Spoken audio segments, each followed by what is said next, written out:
প্রতিটা বুথে election commission এবং একটি রাজনৈতিক দলের তাদের কথা হয়েছে যে 2 কোটি মানুষের নাম তারা বাদ দেবে। শুক্রবারই পশ্চিমবঙ্গের দায়িত্বপ্রাপ্ত senior deputy election commissioner Gyanesh ভারতীর দ্বারস্থ হয়েছিল বিজেপি। তার 24 ঘন্টা কাটতে না কাটতেই মুখ্য নির্বাচনী আধিকারিককে আড়াই পাতার অভিযোগ জানালো তৃণমূল। এসআইআর দিয়ে নির্বাচন কমিশনের বিরুদ্ধে সুর আরও চড়া করল রাজ্যের শাসক দল। 2002 সালের যে ভোটার লিস্ট, যেখানে আমরা পুরনো ভোটার লিস্ট খুঁজে পাচ্ছি, প্রত্যেকটা বুথে ইচ্ছাকৃতভাবে, আমি রিপিট করছি, কোনো রাজনৈতিক দলের কথায় নির্বাচন কমিশন ইচ্ছাকৃতভাবে প্রত্যেক বুথে 150 থেকে 200 নামকে বাদ দেওয়া হয়েছে, যে নাম খুঁজে পাওয়া যাচ্ছে না। কিন্তু হার্ড কপি যখন আমরা খুঁজে বার করছি 2002-এর পুরনো ভোটার লিস্ট, তাতে কিন্তু রয়েছে। সাউথ 24 পরগনার বিভিন্ন জায়গায় বিভিন্ন বুথে কোথাও 100, কোথাও 150, কোথাও 200 এইরকম ভাবে একেবারে সাইলেন্টলি কিছু কিছু নামকে সাইড করা হয়েছে। একেবারে সাইলেন্ট রিগিং, ভোটার রিগিং করার যে চক্রান্ত, আমরা এর আগে বলেছিলাম, আমাদের প্রিয় নেতা অভিষেক বন্দ্যোপাধ্যায় বলেছিলেন, আজকের দিনে সেটা প্রমাণিত। আমরা তীব্র ধিক্কার জানাই। পাল্টা জবাব দিয়েছে বিজেপি। এই বক্তব্যটা তৃণমূল এখানে ইলেকশন কমিশন আসার আগে থেকে শুরু করেছে। প্রত্যেকটা বুথে 2002-এর ভোটার সব বাদ হয়ে গেছে। প্রমাণ করো ইলেকশন কমিশনের কাছে, লিখিতভাবে প্রমাণ সহ দাও।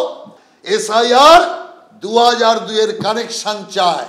কানেকশন দিতে পারলে ভালো, আর না দিতে পারলে একটা বুথ থেকে 150 কেন, একটা বুথ থেকে 250-300 নামও বাদ যেতে পারে।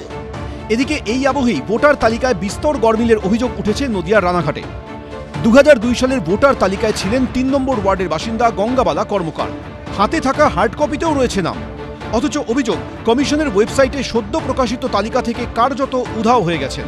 শেষমেশ ঠাঁই হয়েছে ভোটার তালিকার ডিলিটেড বিভাগে। ভোট তো দিয়েছি, যখন ভোট হয় আমি ভোট দিতে যাইব বা সময় করে নিয়ে যাই। গত বছর ভোট দিয়েছিলেন? অভিযোগ, বাড়ির সবার নামে এনুমারেশন ফর্ম এলেও তার নামে কোনো ফর্ম আসেনি। বলল আপনার মায়ের নামটা কাটা গেছে, ওটা মানে মৃত হিসেবে দেখাচ্ছে, কিন্তু আমার মা বর্তমানে বেঁচে রয়েছে, সবল সুস্থ বয়স্ক লোক, আর প্রতিবারই উনি ভোট দিতে যায়। আমি ভেবেই পাই না এই ভুল হয় কি করে। আমরা এইখানে আছি 60 বছরের ওপরে, স্বাভাবিক আমরা একটা চিন্তায় রয়েছি। একইভাবে রানাঘাট সংলগ্ন একাধিক এলাকায় আরও 6 জন জীবিত ভোটারের নামও উধাও হওয়ার অভিযোগ উঠেছে। এ প্রসঙ্গে রানাঘাট 1 নম্বর ব্লকের বিডিও জানিয়েছেন, প্রতিটি অভিযোগ খতিয়ে দেখা হবে। রুমা পাল, সুজিত মণ্ডল, শিবাশিস মৌলিক, এবিপি আনন্দ। এসআইআর স্থগিতের আবেদন জানিয়ে মুখ্য নির্বাচন কমিশনারকে বৃহস্পতিবার চিঠি দিয়েছিলেন মুখ্যমন্ত্রী। তার কয়েক ঘন্টার মধ্যে এসআইআর চালিয়ে যাওয়ার দাবিতে নির্বাচন কমিশনকে পাল্টা চিঠি দেন বিরোধী দলনেতা। একগুচ্ছ অভিযোগ নিয়ে শুক্রবার পশ্চিমবঙ্গের দায়িত্বপ্রাপ্ত senior deputy election commissioner Gyanesh ভারতীর দ্বারস্থ হয়েছিলেন শুভেন্দু অধিকারী। আর শনিবার মুখ্য নির্বাচনী আধিকারিক মনোজ কুমার আগরওয়ালকে আড়াই পাতার অভিযোগপত্র দিল তৃণমূল। যে চিঠিতে বিএলওদের উপর অস্বাভাবিক চাপ থেকে বিএলও ম্যাপিং এর সমস্যা, প্রশিক্ষণের অভাব থেকে অবৈজ্ঞানিক পদ্ধতিতে এসআইআর প্রক্রিয়া, এরকম একাধিক অভিযোগ করা হয়েছে। Statewide BLO app mapping failure, lack of training, unprepared BLOs and a structurally unworkable SIR process. যদি আপনাদের কাছে তথ্য প্রমাণ থাকে, তথ্য প্রমাণ নিয়ে ইলেকশন কমিশনের কাছে যান। 2002-এর ভোটার ছিল, কেন বাদ গেছে? ইলেকশন কমিশনের ক্ষমতা নেই তাদের নাম বাদ দেওয়ার, কারণ কানেকশন চলে এলে নাম আপনা থেকে থাকবে।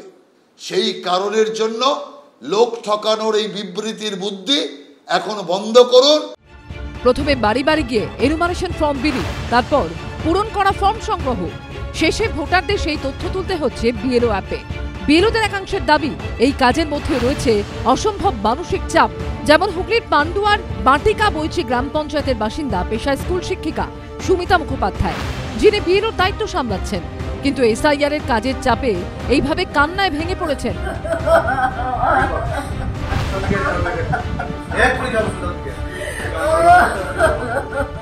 অভিযোগ, শারীরিক অসুস্থতা সত্ত্বেও কাজ থেকে নিস্তার মিলছে না।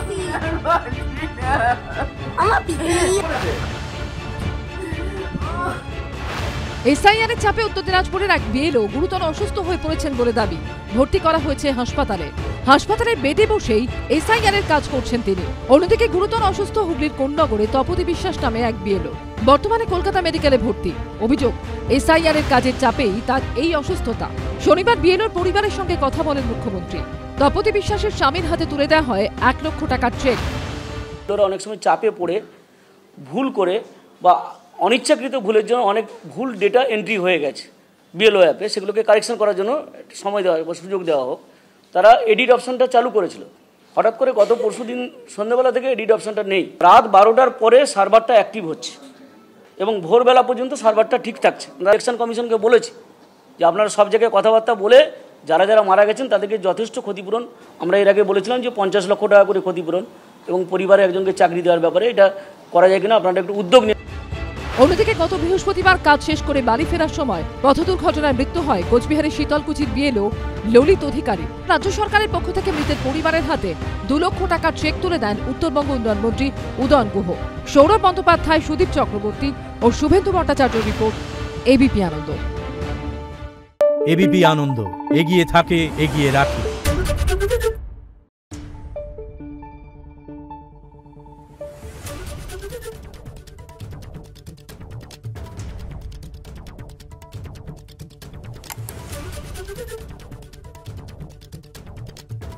Thank you.